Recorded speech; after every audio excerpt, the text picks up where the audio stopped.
Hello and welcome to the Rankings Attack podcast. I'm Sam. And I'm Shane. And I nearly forgot my name there. Because you were so confident in getting Ranking Attack podcast. I was just so shocked after those first 3 Congratulations, seconds. Thank you. Ladies and gentlemen, it's week 11, mofos. We're back in the studio. Studio 1 this time. Yeah, we're in the living room. I know. We got space to spread out. We're back to give you all you need to know, hopefully. Shane, how the devil are you? I've been better. As you know, I was drenched as I walked in your door. Yeah. A little bit of a hurricane out there, but at least it's not snow. At least it's not snow, and as I look out there, there's actually something called blue sky. I can see it. There's some breaks in the clouds. It's probably the last we'll see until March. But burning yellow disc. At least we've got week 11 At least we've got week 11 to look forward to. So, even before we start, how was your fantasy week 10? Week 10 was amazing. Another 3-0 week, my friend. Killing it. I know. I'm feeling pretty good about all three of the teams. I mean, I had a 50-point win and a couple of 20-point wins. Blowouts. None of them were close. None of them. There was never a question, actually. Nice. I felt pretty good. I mean, Monday was a relaxed night. Even Sunday night, I think I was pretty done. Very nice. I know. How about yourself? I went 2-1. I had 2 blowouts and 1 close loss. Can't complain. So I can't complain. I'm still loss, in I guess. Close loss, yeah. So I'm still in not bad positions. I'm still in the playoff positions in all 3, and there's a 4th one which I've started caring about now. And in that one, I'm in playoff position. I was going to say you're caring about it because you're in playoff position, right? Pretty much, yeah. I always set my line up, but I thought I'm not going to play the waiver wire, and I'll just see how I do. And then I realized, I drafted really well, so I'm kind of interested in that one as well. Of course, this will be the interesting week fantasy-wise for us. We going up against each other. We play each other in our Flea Flicker League, basically to determine who's going to win the division, right? Yep, pretty much. We're both 7-3. Yeah, exactly. So I think the winner this week is in the driver's seat, obviously. Yep, and it looks as though projected-wise, I mean, you can't always go on the projections, obviously, especially not on Flea Flicker, but there's probably about a 5 or 6 point difference. Exactly. It's going to be close. It's going to come down to... You reckon? Yeah. Well, we haven't checked the waiver wires that have gone through yet. Well, no, we won't do it till after. I would save it up, no? It's my sneak attack of the week, actually. If I can get Amendola in there, I won't have to start the likes of Golden Tate or John Brown. And I got him. It only cost me $50. Yeah, well, I figured I might as well blow my load, as the expression is, on my fab bucks. So I put $50 out there. Yeah, exactly. I cut Ty Montgomery finally. So $50 on Danny Amendola. Yeah, well, rest of the season, I mean... Sure. Yeah, we'll be talking about him later. Hopefully now we're set. He's going to go, and so he's either going to kill you or he's going to kill me. Yeah, that's actually the point, isn't it? So, let's get down to it. Okay, now it's time to look back at Week 10's underrated and overrated. And last week we were looking at Brandon Funston over on Yahoo. Yeah. I think this time he got us on the rankings, I think. I was looking back at it, and none of us did particularly well here, I don't think. Some of us did. My underrated was Your underrated was good. Chris Givens was like 60th. Came up with a touchdown, I think, right? Yep. What, up 18th? So he was a safe wide receiver too. Yeah, I mean, a little lucky with the touchdown, but sure. Yeah, I mean, definitely, I think that was a good pick. Right? I think it was a good pick. I mean, I think he was, I mean, he obviously did something for them. He was, I'd be surprised to see how many people actually started him. Oh, of course. Some people, I mean, Deeper Leagues or Flex, but if you got him in a 2018 team league, you're happy. And you put him as a Flex or your wide receiver too, you got to be really happy. Yeah, well, both him and, Kamar, however you say that, Kamar Aiken, yeah. Did all right as well, if I remember. I mean, he had like 8 grabs for 80. Yeah, something like that. A bunch of these no-names did really good last week. They did. I mean, Dwayne Harris, Jamison Crowder, Doug Bolden, obviously people know, but the other two, I mean, they're coming out of nowhere, really. Right. I mean, this is how deep the wide receiver position is. It was a deep wide receiver position, but you also I think any of these guys instead. What did you do? It was a poor week for wide receivers, but however, I thought I'd be clever and say that Watkins was underrated. Right. He has fucking killed me over the last 2 weeks. Well, you put him in. Last one I missed him and I didn't put him in. He went off for 144 yards and a touchdown. Last week you put him in? Last week I put him in and he went off for 14 yards. So he was out of the top 50. This is what happens when you put him up against Darrell Revis, and he was stuck out on Revis Island all by himself. Yeah. And so he ended up with, in PPR he got you 2.4 in comparison to 36.1 points last week. Yeah, it's a bit of a come down, yeah. It was. But like I said, in general, the wide receivers in week 10, it was a weird one. I think I looked, there were only sort of 13 that were in double figures. Okay. So it was a bit of a weird one. Yeah, it's quite low, eh? Yeah, it's a bit of a strange So one. taking a quick peek at the overrateds last week, I had Martellus Bennett. You did? I think he was ranked 8th. He wound up 39th. So another good call. That's good too, man. That's another good call. Yeah, I mean, a little lucky, obviously, because Zach Miller stepped forward. Zach right? attack. What's up with that, anyway? I don't know. It's a strange. I mean, he went off for 2 touchdowns and 107 yards. Did you see that long run, too? I mean, he outran the defense. Broke tackles. How He old is really Zach broke Miller? tackles. Kind of crazy. 2 touchdowns, 107 yards. Yeah. So I got lucky, I admit it. But still, counts, right? I just wonder where this puts Miller now going forward, and whether people are going to start using Miller instead of Bennett. Well, yeah, I was reading... Because that's 2 weeks now that he's been the number 1 tight end in Chicago. Well, yeah, I was reading that Chicago's running a lot of 2 tight end sets right now, yeah. Okay. They're a little thin at wide receiver, so they're running the 2 tight end sets. And, Sure. I mean, Bennett's notorious for fading at the end of the year, right? Yeah, it seems to be working. So, I mean, I got that claim on Zach in one of my leagues. I'm hoping it came through. Anyway, who'd you pick for your overrated set? I went with Latavius Murray, Uh-huh. who I thought was overrated, and this one didn't go too well. I mean, he was in concussion protocol. Yeah, so he's a risk pick. And he ended up... Oh, no, he was ranked 11th, Right. and I thought that was a little too high. In the end, he played, but he was only in the mid to late 20s. He ended up 77 yards total, which isn't too So bad. you got a decent pick as well. No, yeah, exactly. No touchdowns. He was overrated, right? He was overrated. He ended up with no Lost, touchdowns. Yeah, Oakland lost to the Vikings, who obviously had the strong D. We saw what they did. So, yeah, I mean, I guess if we look at the overrated and underrated, we didn't do too badly. Yeah, dude. I think that was good. I think it was when we get to catnip and stuff. We'll start. So, more importantly, week 11, our underrated and overrated. I'll start. Yeah, go for it. My underrated pick for week 11 is Theo Riddick. If you haven't heard of him, you're probably not playing fantasy football. I go with that. Or at least you're not in a PPR league, right? I think this week he's an underrated RB2. Definitely, if you're in PPR, you're starting him. They're playing against The Raiders. Yeah. And we all know about the Raiders' linebacking problems covering tight ends and running backs. Right? Absolutely. I mean, I saw Theo ranked in the low 30s. I say this week he's a definite flex. Okay. Even an RB2 chance. All right. Yeah, I can't remember where the Raiders are, but they're not so hot against running backs, particularly bad against pass catching backs. Right? Yeah. I think there was 50 some odd catches to running back this year. I think you slide Theo in there in any league. Should do something good, yeah. Mm-hmm. I think so. How about yourself? I actually am staying with the Lions. I went with Eric Ebron. Almost too easy, isn't it? Almost too easy. Raiders, okay, exactly. This is our trope. It's Raiders start a tight end. Last week, Pettigrew got the tight end, but Ebron seems to be the normal touchdown guy there. Yeah. He didn't do too badly. I mean, he had 4 red grabs. zone. Yeah, I think there was 8 targets though. Right? Yeah, it was the 8 targets. The other thing is, you were just talking about the Raiders linebackers. It came on. I don't know if you picked up the news this morning, but Alden Smith has been suspended for 12 months. Shocking. Shock horror. So he was saying goodbye to his colleagues in the Raiders locker room. So that means they're going to be out without one of their linebackers, which is also going to impact on both of these guys. Yeah, I mean, this is a week-to-week thing. You slide in any tight end playing against the Raiders. Yep. So even more so now, obviously, right? So Ebron's ranked 12th, and I can see him, which is, it's a questionable start sit. Yeah, he's definitely in the bubble, right? A lot of people would be wary of him because he hasn't done that well this season. He still hasn't full. He came in with the likes of Ertz and with the likes of Eifert and people like that, and he hasn't really kicked on. I'm pretty sure Ebron even got drafted above those. Yeah, guys, I'm pretty sure as well. He was there seeing was a lot of hype last year. He was. So yeah, I do agree. I think you slide Ebron into a starting tight end 1 this week, right? I would, yeah.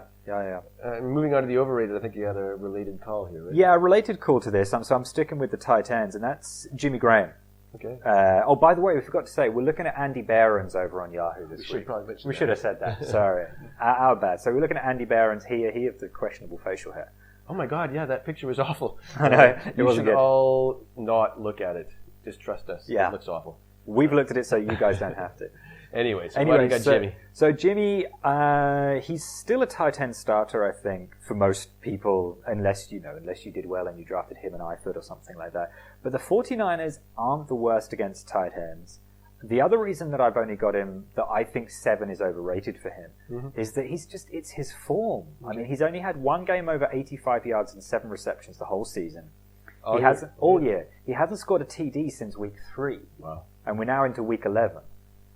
So I just don't see him any longer as a safe start. Yeah, I mean, there's been talk all year that they don't know how to use him in Seattle, and they just don't seem to need to use him that much, right? I mean, of course, they don't use anyone outside Lynch. Exactly. I mean, this is Seattle. It's a Seahawk offense. Doesn't flow through pass catchers. Right? No, it doesn't. So I mean, week to Hybrid. week, you might get a lucky touchdown here and there, but like you say, it's been since week 3 for Jimmy.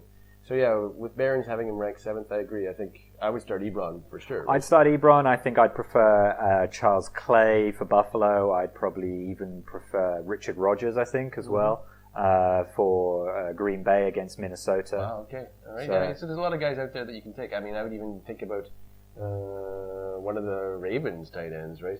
Sure. And maybe not Max, but Gilmore, right? Another option. I'd go with him, right? Yeah. And who have you got for your overrated? My overrated, I went with one of my starting wide receivers, actually, one of my teams, A.J. Green. Okay. I think A.J. ranked as high as in the top 10 is just too high. Yeah. This week, they're going up against the Cardinals. Awesome defense. Exactly. So even before we move to the defense, just looking at A.J., looking again at his form, right? All year, I mean, sure, his stats look good. But they're based on 2 big games. Yeah, right? He's only had 2 over 100 yards. Yeah, of course. And both those games came against weak teams, right? Sure. Weak defending against the pass teams. Yeah, right? especially the Ravens. Yeah, I mean, so yeah, he killed the Steelers, he killed the Ravens. Yeah. You take those 2 weeks out, and he's actually just kind of a middling wide receiver. Yeah, or worse. Yeah. He's had a couple bad weeks the last 2, right? Yep. Hasn't got over 70 yards, hasn't got more than 5 grabs. And then, of course, you got to look at their opponent. Sure. Arizona, top 10 in points allowed against wide receivers, and he's probably going to be covered by Patrick Peterson. There you go. Shutdown corner. One of the 2 shutdown corners in the league. Mm-hmm. So you're steering clear of Green. I'm not going to suggest benching him. Right. But he's not a wide receiver 1 this week. So you would maybe just temper his potential. Exactly. I mean, I would start him as a flex or a wide receiver 2 for sure, but he's out of the top 10. Okay. And now it's time for Fantasy Kryptonite and Fantasy Catnip. I think we'll move quickly through our last week's results. It was pretty horrendous, actually. So my catnip was Charles Sims. He was back. Yeah, I liked him going in against the Cowboys. I thought he had real potential. I thought that he was probably going to do better than even Doug Martin that week. He ended up with a shockingly bad 2 points. Yeah, 31 total yards. So hopefully they didn't listen to you. No, really hopeful. Yeah. So this is just proof that this is total bullshit. That comes out of my mouth. It's all right though. I mean, you could do worse. You could have been picking Austin Safarian-Jenkins like I did. Also against the Cowboys. Yeah, also Tampa Bay against the Cowboys. However, he didn't even start.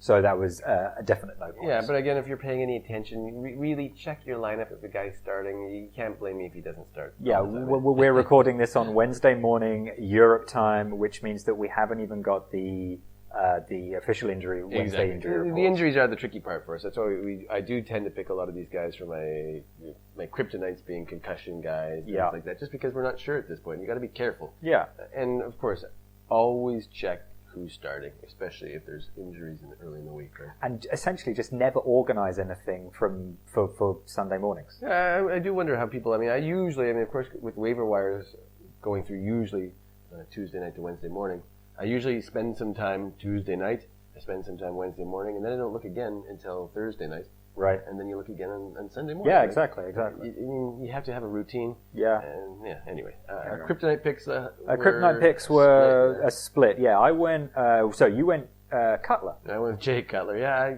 I don't really remember why I picked Jay Cutler, but he was ranked 13th. Because he was playing the Rams. Yeah, so I thought the Rams would shut them down, and if you were watching the game, you saw they didn't. They really didn't. I mean, God, some of that defense. Yeah, it was weird, wasn't it? I don't really know what's going on with the Rams D. Yeah. But they were second lowest points given up to quarterbacks going into the week. Yeah. He wound up the third best quarterback. He looked good. And actually, I don't know if you saw the highlights, but some of his throws under pressure, especially when he was under center, so not in the shotgun or anything like that, but the way he just pops up and threw them, especially to Miller and to Langford as well. Oh yeah, that long Langford catch helped his stats quite a bit, right? Man, Langford. Yeah, wow, he's looking good. He is looking good. Who did you have for your kryptonite? I went with the Antonio Andrews. Mm-hmm. Well, that was at least we got one correct. At least we got one correct on the kryptonite. He had 11 rushes for, wait for it, 8 yards. I think that's under 1 yard per carry. I worked it out in my head as about 0.8 yards per carry, which for those of you that don't understand American football is not good. Yeah, the higher the better generally. That's 0. It's a big fat 0 points. I did notice there was one guy last week who got minus 0.1. Oh yeah, Stephen Ridley. He had 3 carries for minus 1 yards or something like that. Impressive. So you could have done worse. You could have done it. If you took Stephen Ridley. Fair point. But yeah, Andrews was a definite hit for you. Yeah. Picking him as a kryptonite. Yeah. Looking forward, Sam, to our catnip for week 11. Who do you like? Week 11, I'm going with my man, Chuck-Hendrick West. Beautiful. I busted a lot of money on him, in a lot of fab budget for him, and I'm really happy I did. He's been looking pretty good, yeah. Yeah, he's looked really good. I mean, we actually haven't spent much time watching Chiefs games, but looking at the stats, he's looking like Jamal Charles stats. He really is. And especially, I mean, this is Charles' second ACL. It's possibly could be done. Wouldn't be far off. Yeah, I mean, or whether they want to keep him around even. Right. And same with Langford. I mean, Forte's probably gone out of Oh Chicago. yeah, his contract's done, right? His contract's up, so he's going to sign somewhere. I mean, he'll be a great pickup for someone. Yeah. But Langford's going to be the guy going forward, I think. Yeah, and then in KC, I mean, Chuck-Hendrick's been looking really good, and looking forward to this week, they have...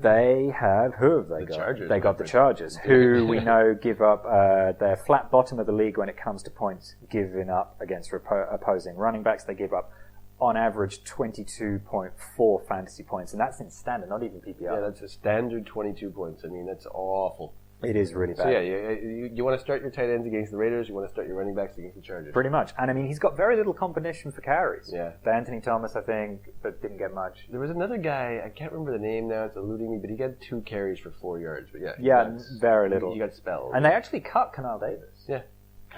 Sorry. He wasn't active. Deactivated. Exactly. Yeah, he wasn't active sorry. last week. So I'm expecting him to go over 100 yards mark for the third straight game without any problems at all. Yeah, he could even hit $150. Yeah, $150, a few catches, couple TDs maybe even. Yeah, absolutely.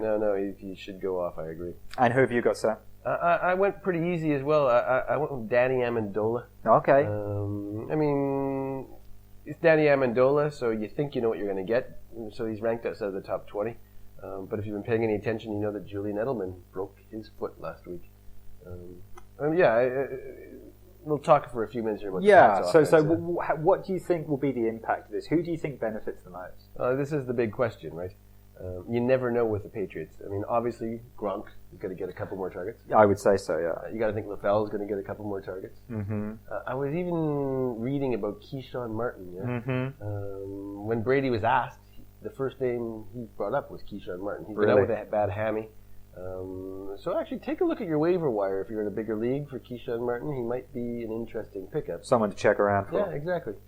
Even James White, right? Yeah. I mean, he didn't do much this week, but you never know. Yeah, out of the backfield. I mean, he's going to be picking up a lot of these shorter routes that Edelman was big on. But I think overall, I like Danny Amendola getting a bump in targets. Okay. And he's been looking really good the last few weeks. He has, and we know that Brady loves him down the stretch, especially in clutch situations. Yes, exactly. I mean, I think it was, I don't know whether it was this week or last week, but he looks to Amendola when he wants to get, I think it was this week, 3rd and 10 or something like that, and he went to him, he can trust him. Yeah. He knows what he's got with Danny, so I think, you get Amendola in there. I just spent $55 on him. So where do you think? So he's currently outside the top 20, but you like him as a wide receiver he's a wide too, receiver too, for sure. You like him? He will be starting for me this week against you. In that case, I would like him to suck. You're hoping for a kryptonite when I exactly. I tell you who they're missing at the moment. They would love Shane Vereen. Yeah, I agree. I mean, they're just fitting in right now, especially with Dion Lewis out, especially with Edelman, a catching running back that you can rely on. Yeah, I mean, Bellatrix is going to figure out a way. But yeah, I think Shane would be a big pick this weekend if he was still around. Yeah. So moving on to Kryptonite. Kryptonite, who have you got? I got who do I got? You got CJ. I got CJ2K. CJY2K. Chris Johnson, running back for the Cardinals. Well, again, you're going to look at me and say, I'm a bit crazy, perhaps. He's the starting running back for the Cardinals. The Cardinals are looking really good. And he's had a great first half of the season. Yeah, he really has. I mean, I have to admit that I've been 100% wrong on him week to week here up until now, yeah. But then you look a little closer, yeah. And what really scares me is his workload the last few games, yeah. He had 30 carries a couple games back against the Browns. He did get 109 yards. Fine. But it's still carries. 3 yards a carry, isn't it? And then if you look what he did last week against the Shithawks, he had 25 carries. For only 58 yards. Yeah, again, so barely 2 yards a carry. So they've been working him hard. I understand this is what Arians wants to do. He wants to ride his big guy, right? Sure. But I think what they've been doing is they've been saving Ellington. Yeah? And we saw that in what Ellington did in week 10. Yeah, at the end of the game, right? That big, long 50-yard run right. Yeah, I think in total he had 107 yards and a touchdown, didn't he? Or something like that. Yeah, he had that long run near the end of the game, and he just looked quick. Yeah. And this is, I mean, it's genius on Arians' part, I think. It means you have a running back one who's fresh and is coming in week 10, essentially. Yeah, exactly, or week 11. Or week 11, right? yeah. Week 10 to 11. All right, you might get burned. I mean, if you put Johnson on your bench, it's possible he gets 30 carries again. Yep. But I do think one of these weeks he's going to break down, or he's just going to get benched completely for Ellington. Okay. And so I'm going to stay away from him if he's on my team. Yeah? Who do you got? I've got actually Andy Dalton. Ooh. I think it's interesting somehow when we look at our underrated and overrated and our games of intrigue and our kryptonite. It all seems to sometimes focus on one or two teams. Sometimes yeah. It just goes that way. I think. Yeah. Dalton, I think, he's ranked 11th, the red BB gun or the ginger slinger or the red rifle, whatever you want to call him. Just kind of on the bubble over the QB1, right? Yeah, exactly. He's a questionable whether you'd start and sit, and I think a lot of people might be a bit worried, especially his poor performance against the Texans. I'd say that's probably a one-off that he looks so bad, but still, they're going up against Arizona. Mm-hmm. We've already spoken about the risk for AJ Green. Yep. Eifert looked out of sorts, had 3 drops. Yeah, he did look really weird last week, dropping those balls. Exactly. Right? So I don't know. I mean, you can maybe it's difficult to get away from starting Dalton, but I probably would. I think this. You got a better option. Yeah, I think you're right. I mean, you've got to have a good backup quarterback, obviously, to start somebody ahead of him. But if you do, I would bench Dalton too. I do agree. I think it's questionable starting anyone really against Arizona. Yeah, you could get shut down, right? Yeah, totally, completely. And now it's time for. Bum, bum, bum. Game of intrigue. Yay, we get it right. We're getting better and better. And along with the sound effects, it's awesome. You will add it in, right? Of course. Excellent. Who do you like this week? Which game are you going to be paying attention to, Sam? Yeah, I mean, not much of a... I guess I kind of spoiled it earlier, but actually I'm going with Bengals-Cardinals. We've been talking about them quite a bit. Yeah, and I think just generally from an NFL fan perspective, I think this could actually be a really good game. It really will. I mean, the Cardinals, along with the Panthers, right? They're the class of the NFC right now. Definitely. There's no really doubt about it. Well, and the Cardinals, yeah. I mean, Cardinals and Panthers. Cardinals, Panthers, If the season ended right now, you'd have to say, I hope the NFC Championship game features those two, right? You'd think so. I mean, the Packers are falling down. Mm-hmm.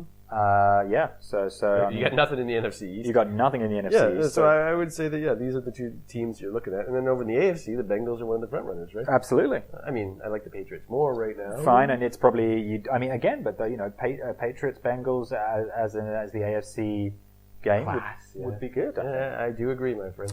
Anyway, so both teams have very efficient quarterbacks, I think, and just generally they've both got offenses with a load of options. Yeah. Both in the running game and the passing game. I mean, we've spoken about CJ and Ellington, the Cardinals. Exactly. They've got Hill and Bernard. Yep. Really, I mean, both teams have got probably 3 wide receivers and 2. At least 2 running backs. At least 2 running backs. There's 3 for the Cardinals, right? Yep. I mean, there's a lot of weapons, basically. Yeah, right? I think where you've probably got the advantage fantasy-wise probably is you've got Eifert at tight end. Yeah, there's what's his name, which is funny because the Cardinals have got Jermaine Gresham going. They've got former Bengals, so they may be going to scheme for him. They've found a tight end, haven't they? Yeah, he hasn't been doing great, but he's doing stuff more than a normal Cardinal tight end does. He's not just blocking, exactly. Yeah, exactly. So generally, I think the Bengals struggled to get a first gear on Monday night at home to the Texans. We saw that, and the Cards are coming off of that great road win in Seattle. Yeah, I mean they nearly threw it away. It's amazing. That game was pretty amazing. I didn't watch the Bengals game Monday night; it was too late. But you lose 10-6 to the Texans. Yeah, it's not pretty. Yeah, I mean, so I've had an off night, 3 drops, and the Cards are 4th best against tight ends. So, like I said, he's a start, but he could be limited, I reckon. And it's the same situation. If he comes back. Exactly. It's the same situation for Bernard and Hill at running back. So you never know, week to week. Yeah. And Bernard might get you a start, I prefer starting Bernard over Hill just because of his pass catching. There seems to be a higher floor, right? Yeah. With Hill, you get these odd weeks that he gets 8 carries for 16 yards. With Bernard, at least you're getting, with Gio, you're going to get a few catches at least to save your week. I think so. But I'm always curious to see who's going to be the lead back. Yeah. And it's been Gio lately, it seems. Yeah, I think so. And then, for Cardinals, I think Palmer, I mean, he's been a great fantasy start every week. I managed to trade for him in our league. You'll have him starting this week. I'm going to have him starting this week, yeah. So I'm going to put the Voodoo Hex on him right now. Good. Voodoo Hex. ACL Hex. He's averaging 275 yards and 2.5 touchdowns a game. That's pretty good. I think he's third best overall, fantasy QB behind Brady and Rodgers. Okay. So that's kind of the level you're at. And maybe Cam as well. Maybe fourth. So Brown and Fitzgerald are both probably good starts, and the only risk is Michael Floyd. Actually, I'd even switch Floyd and Brown.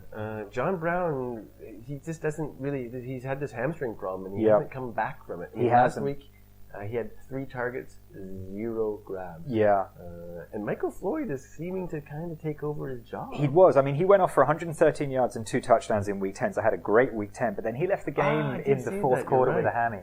He got a hamstring injury. It will be interesting to see who Brown, if it's going to be Brown or Floyd. Exactly. I got to make this choice of the game against you, to tell you the truth. So he'll be limited in practice this week, and if he does sit, then this Jaron Brown, who came in for him at the end, will be the wide receiver 3 at Arizona. Yeah, it could be interesting. 2 Browns, maybe? 2 Browns. Two Browns don't make a Floyd. So that would be the big question: is whether someone starts Brown or Floyd. I think. And of course, then the backfield question. And the backfield question as well is about Johnson and Ellington. So there are definite issues, fantasy issues that you'd have to look for in that game. It's always tough with these two teams, right? I mean, there's a lot of weapons, like you say. But especially with the Cardinals, I mean, there does seem to be these weeks when Ellington won't do anything, John Brown won't do anything. So it is something you got to pay a lot of attention to in the build-up. Sure. Who's healthy, who's not, right? Yeah. I guess we'll go to my game. Right? Let's go to it. I went with the homer pick, Cowboys at Dolphins. Wow. Dallas at Miami. Yeah, a lot of people probably don't even care about the Cowboys anymore because that I think upstanding bastion of morality down in Texas. Oh God, yeah, we won't even get into that. But I mean, it's quite possible their season ended last week in Tampa, right? Looks like it. I mean, when we were watching the game, they flashed over the red zone, I believe it was, and they started the highlight showing Jameis going for the game-winning touchdown, dropping the ball as he jumped without even getting hit. And then, there's a flag on that was the shitty flag, wasn't it? God, Cowboys always finding a way to lose. They are at the moment. Yeah, I mean, they're really 2-7 now. Right? They're browsing it up in that respect. Very much so. But of course, if you're paying any attention, this week everything changes. Okay, Romo's back. Tony's back, my friend. So yeah, Tony being there makes pretty much everybody fantasy relevant, right? Yeah. From Des Bryant to Terrence Williams to Jason Witten, right? So you're getting Dez in there as your wide receiver 1. Mm-hmm. I got Terrence Williams on one of my teams. I got a debate whether I'm going to start him, but again, he's better as a wide receiver, as the second wide receiver on the team. Yeah. As the second wide receiver on the Cowboys with Dez healthy and Tony quarterback. Because you're taking away that pressure of being picked up by the first by the best cornerback. Exactly. So Terrence does get shut down by the best quarterback, but as the alternative. Sure. He can do stuff. Right. I mean, I'm not starting him in every league. I might even, he's going to be on the bench against you even. I keep talking about our FIFA. Yeah, I know. It's kind of on my mind, obviously, yeah. It's like Rex Ryan talking about Buffalo. Yeah, exactly. Oh, it's not important. It's not important. No, it's not important. And then you go crazy in the Exactly. jumping up and down. But anyway, I mean, the Dolphins aren't great against the pass, giving up quite a few points to wide receivers. And as I mentioned, Jason Witten's got to get back in your lineup. Should be. And we're always curious to see when Darren McFadden's going to get injured.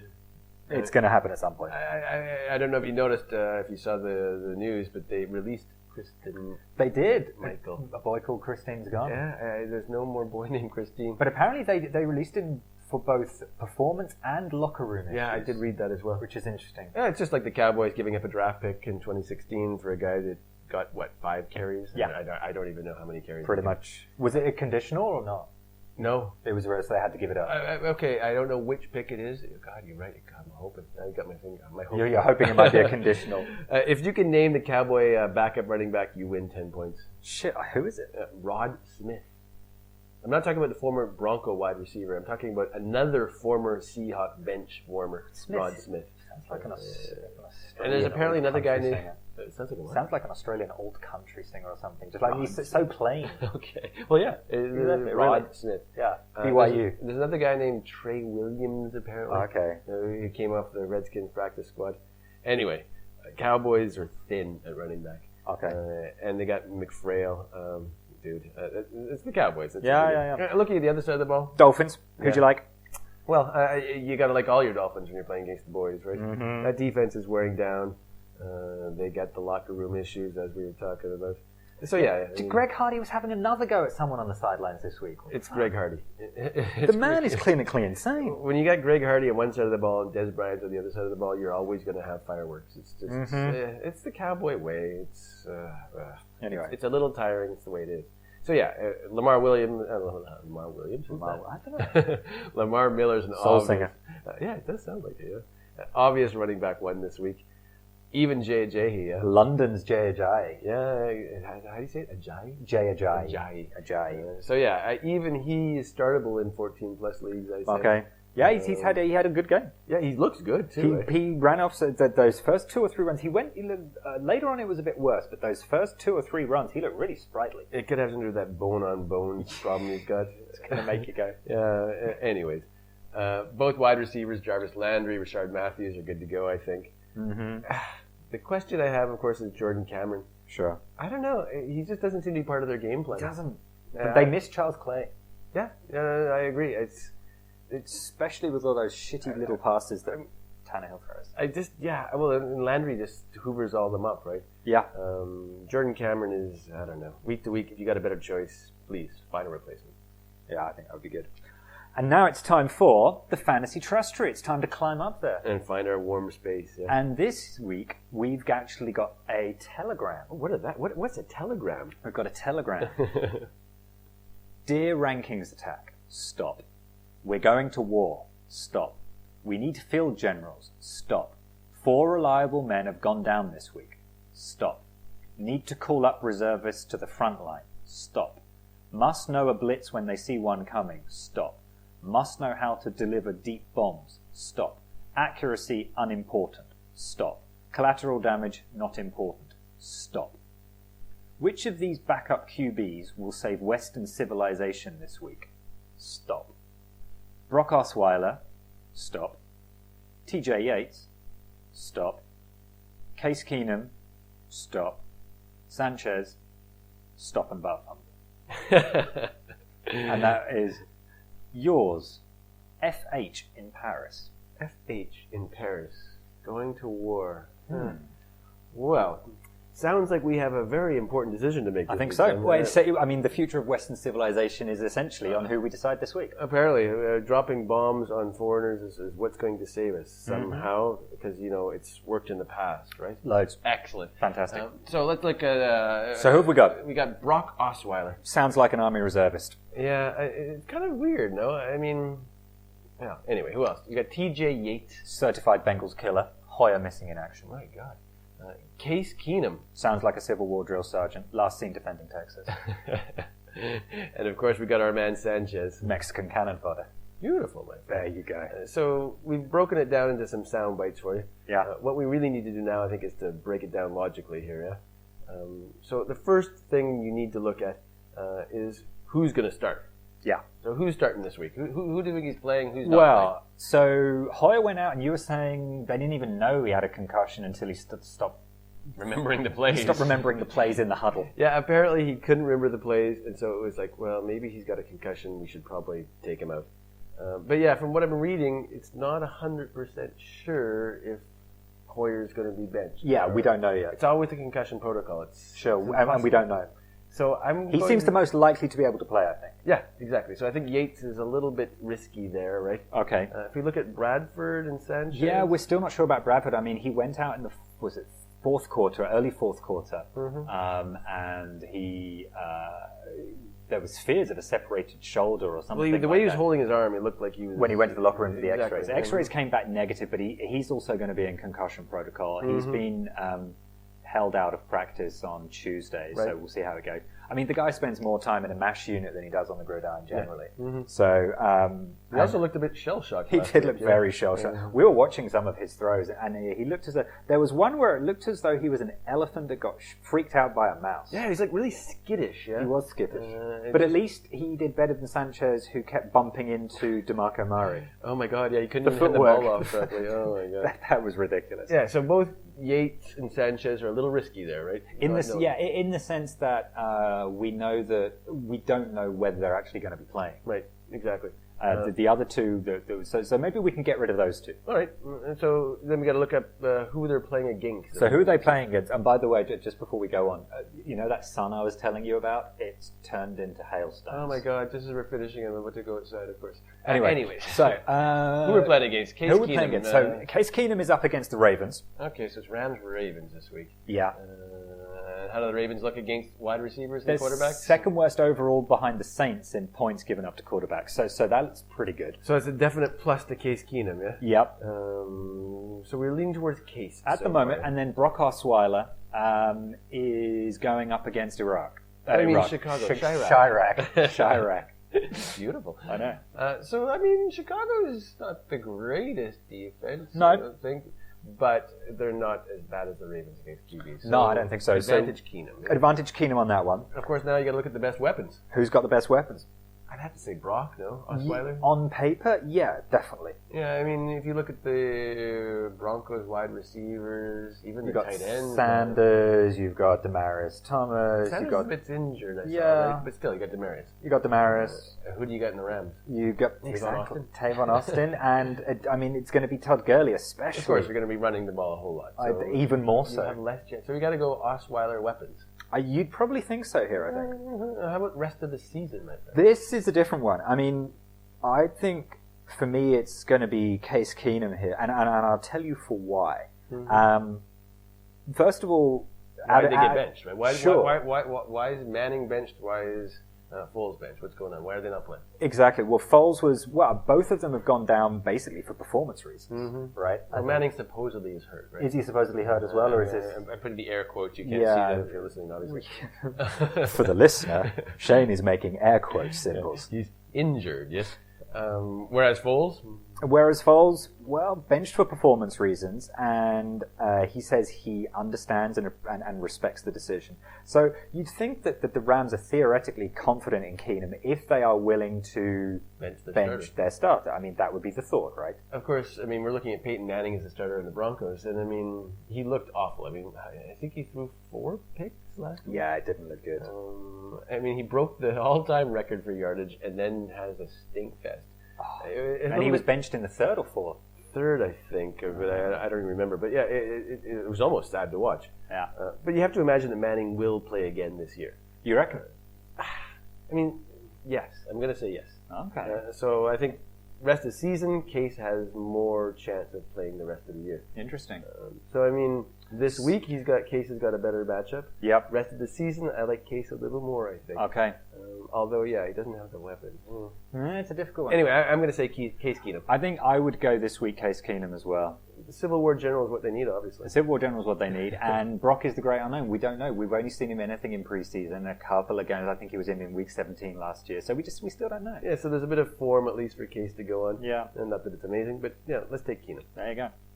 And on that bombshell, to take a quote from Jeremy Clarkson and the war metaphor. Good luck, Francois, by the way. Yeah, good luck, Francois. We'll see you all guys next week for week 12. We'll see you guys then.